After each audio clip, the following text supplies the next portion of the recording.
শহরে একের পর এক দুর্ঘটনা, সেই দুর্ঘটনার ক্ষেত্রে একটা জিনিস কিন্তু কমন দেখা যায়, সেটা কি যে বাস দুর্ঘটনা ঘটাচ্ছে সেই বাসের বেপরোয়া গতি। আজকে সকালেও সেই ছবি দেখা গেল, যাদবপুর ইউনিভার্সিটির সামনে বাসের ধাক্কায় একজনের মৃত্যু হলো।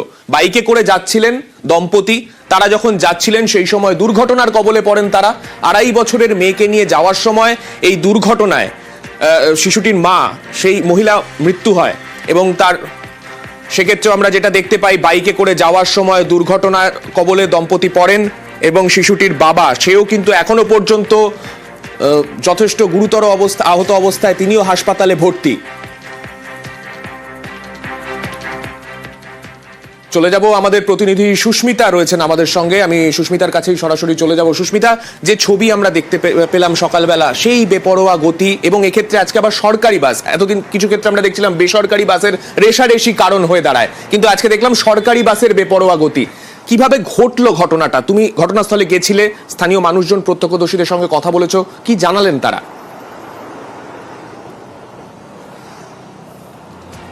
দেখো, প্রত্যক্ষদর্শী এবং পুলিশ যারা রয়েছে আধিকারিক, সেখানকার ট্রাফিক গার্ডে ছিলেন, তারা যেমনটা বলছেন, যাদবপুর 8B বাস স্ট্যান্ড থেকে S31 বাস, সেটি যখন সকালেই 6:20 নাগাদ 8B বাস স্ট্যান্ড থেকে যাদবপুর থানার অভিমুখে আসছিল, ঠিক তখনই 8B বাস স্ট্যান্ড পেরিয়েই প্রথম যে সিগন্যাল, সেই সিগন্যালেই দাঁড়িয়ে থাকে বাইকটি এবং সেই বাইকে বসেছিলেন মৃতা 28 বছরের দেবশ্রী মণ্ডল এবং তার স্বামী, তাদের 2.5 বছরের মেয়েকে নিয়ে স্কুলে যাচ্ছিলেন।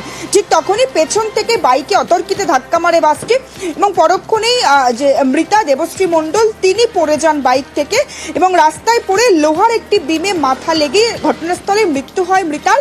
পাশাপাশি তার স্বামী তাপস মণ্ডল, যিনি এখনো গুরুতর জখম অবস্থায় একটি বেসরকারি হাসপাতালে চিকিৎসাধীন, এবং বরাত জোরে অক্ষতই রয়েছে শিশুটি এবং শিশুটি এই মুহূর্তে পরিবারের কাছে রয়েছে। যদিও মায়ের খোঁজ করছে বারবার শিশুটি, এমনটাই জানা যাচ্ছে এবং পুলিশের তরফ থেকে যেমনটা বলা হচ্ছে যে 6:20 নাগাদ বাসটি যখনই bus depot 8B bus stand থেকে বের হয়, ঠিক তখনই ঘটনাটি ঘটে এবং যথেষ্ট গতি ছিল বলেই যারা প্রত্যক্ষদর্শী রয়েছেন তারা জানাচ্ছেন। যদিও বাসটি একেবারে চোখের নিমেষে সেখান থেকে দুর্ঘটনাস্থল থেকে ধাওয়া দিলেও ঘাতক বাসটিকে এখনো পর্যন্ত পাওয়া যায়নি, কিন্তু পুলিশ সূত্রে যেমনটা জানা যাচ্ছে, যাদবপুর থানার তরফ থেকে ইতিমধ্যেই চালককে আটক করে জিজ্ঞাসাবাদ শুরু হয়েছে। ঘটনাস্থলে যে সিসিটিভি ক্যামেরা, সুস্মিতা তুমি আমাদের সঙ্গে থাকো, আমি শুনে নেব তুমি সকালবেলা যাদের সঙ্গে কথা বলেছিলেন তারা ঠিক কি জানিয়েছেন আমাদের ক্যামেরার সামনে শোনাবো। যখন গাড়িটি আসছে সরকারি বাস, তখন গাড়ির গতি খুব একটা বেশি ছিল না, বাইকটা এই দিক দিয়ে আসছে, পিছনে বাস, কিন্তু যখন ওই যে লোহার যে পিসটা আছে ওইখানটা সামনের চাকাটা ওঠার পরে ওনার গাড়িটা একটু ডিসব্যালেন্স হয়েছে, যার ফলে গাড়িটা ডান দিকেই পড়ে গেছে। যদি বাঁ দিকে পড়তো তাহলে কোনো রকম কোনো ক্ষতি হতো না। ঠিক সেই সময় গাড়ির যে গতিটা ছিল তাতে কিন্তু বাস যে কোনো মুহূর্তে থামিয়ে দিতে পারে, কিন্তু একটা ঘটনা কি, তখন অলরেডি উনি পড়ে গেছেন, গাড়ি ব্রেক মারলেও গাড়ি সামলানো যাবে না। আবার একটু সুস্মিতার কাছে যাব। সুস্মিতা, একটা বিষয় আমরা শুনছিলাম যে পুলিশের বিরুদ্ধে নিষ্ক্রিয়তার অভিযোগ তোলা হচ্ছে পরিবারের তরফে, মূলত কি কারণ এবং কি ঘটেছিল সেখানে?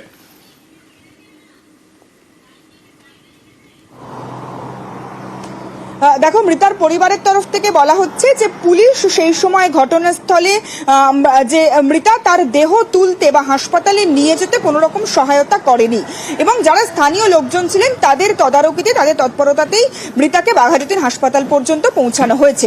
পরবর্তী সময় পুলিশের তরফ থেকে বলা হয়, পুলিশের তরফ থেকে স্বতঃপ্রণোদিতভাবে একটি মামলা করা হচ্ছে এবং মৃতার তরফ থেকে অভিযোগ তোলা হয় যে পুলিশ FIR নিচ্ছে না।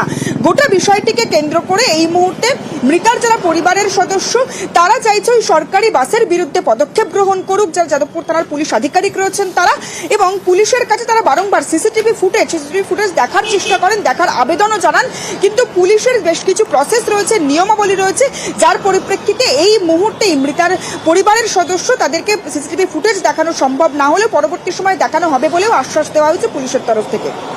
ধন্যবাদ সুস্মিতা। আমি চোখে দেখিনি, আমার বেই মশাই যে তুমি তাড়াতাড়ি চলে আসো, এরকম তোমার জামাই মেয়ে বাইক নিয়ে যাচ্ছিল, স্কুলে বাচ্চা নিয়ে দিতে যাচ্ছিল, অ্যাক্সিডেন্ট হয়ে গেছে, তুমি তাড়াতাড়ি চলে আসো। পুলিশ কোনোভাবেই রাস্তা দিয়ে আমাদেরকে কোনোভাবে বডি তুলতে বা কোনো কিছুতে কোনোভাবেই সাহায্য করেনি। বডিও পড়েছিল 10-15 মিনিট ধরে। থানায় এলাম, থানায় এসে পুলিশকে যখন জিজ্ঞাসা করছি, পুলিশ আমাদের সঙ্গে কথা বলছে না, চলে যাচ্ছে ইচ্ছা মতো। আমরা বলছি যে আমি একটা এফআইআর করতে চাইছি, বললো আমরা করেছি। আমরা এখনো ওনাদের থেকে সেইভাবে সহযোগিতা পাচ্ছি না। গাছক বাসটি হচ্ছে সরকারি বাস, আমি জানি না কেন আমার কমপ্লেনের প্রবলেম।